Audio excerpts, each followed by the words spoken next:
Hey everyone, and welcome back to Charles the Nightmare. A brand new phase of Season 4 is here, and today we are taking a look at the next timid combatant Arabella. Arabella is a 5-star instinct striker built around Fracture, damage over time, and powerful AoE attacks.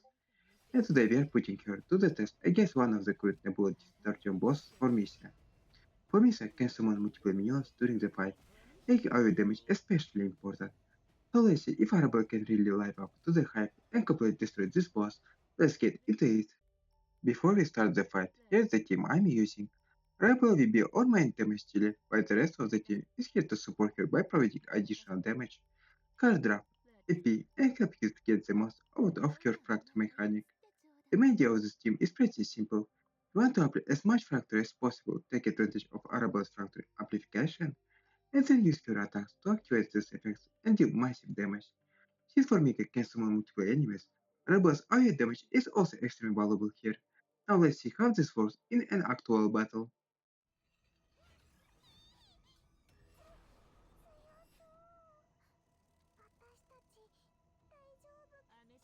And here we go. We're starting against Formisa, and the first thing we want to do is establish Rebel's fracture setup. The more fracture we can build up, the more value we're going to get from Rebel's attacks later in the rotation. I'm also keeping an eye on the additional enemies because Formisa becomes more and more dangerous. And her summons are on the field. So instead of simply focusing on the boss, we're going to take advantage of Arabelle's area capabilities and control the entire battlefield. Here we can see Arabelle starting to build up Fracture. This is basically the core of your gameplay. Arabelle isn't just about dealing grab damage with every card. She wants to build up her Fracture effects first and then activate them for additional damage. And this is where Fracture amplification becomes really interesting. Once it's activated, all Fracture system becomes much more valuable, especially when multiple enemies are affected.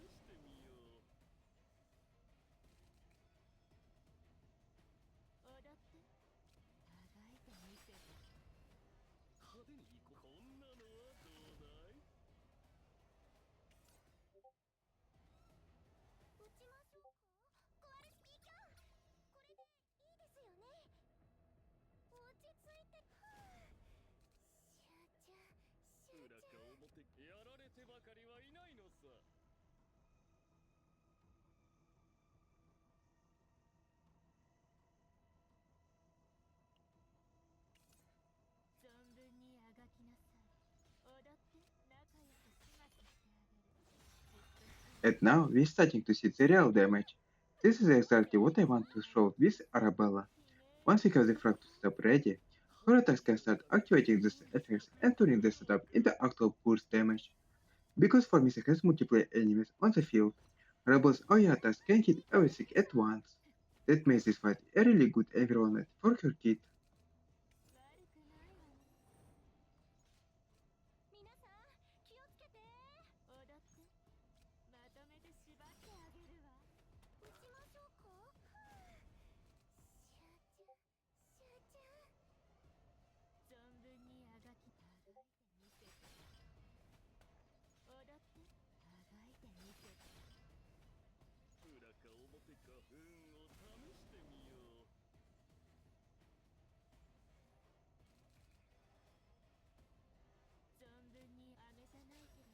At this point, Farmiga is already struggling to keep up.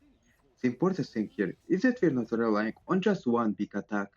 We can see the ability factor activating it, applying more debuffs, and using Arabelle's card to convert all of the setup into damage. Because she has strong AoE capabilities, summoned enemies aren't nearly as annoying as they would be against a single target focused team.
やられてばかりはいないのさ。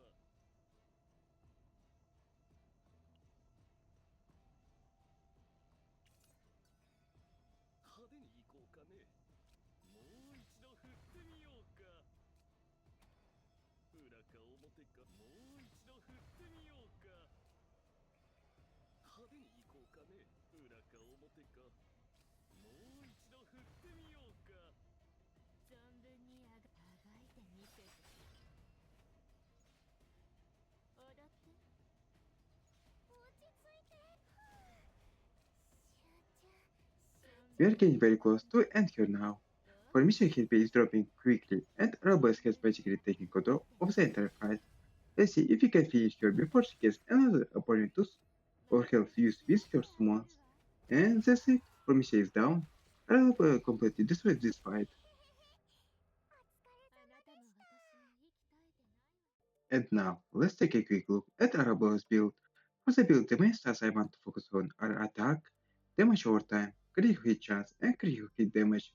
Arabella's main stage comes from combination her fracture mechanics with her direct damage, so we want to maximize both sides of her kit. As for her cards, the most important part is making sure we can catch the apply and activate fracture. For memory fragments, the recommended combination is Sanguinator and Executioner Soul. So what do I think about Arabella after this her against Nebula Distortion Formica? I think she's a very interesting limit DPS, especially when the content allows her to take advantage of AU damage and fracture. She's not simply a character that relies on rough damage. Her gameplay resolves around setting up fracture, building the buffs, and then converting the setup into huge damage. And against Formica this works extremely well. If you enjoyed this showcase, make sure to leave a like and subscribe to the channel for more Chosen and Nightmare content. Thanks for watching and I will see you in the next one.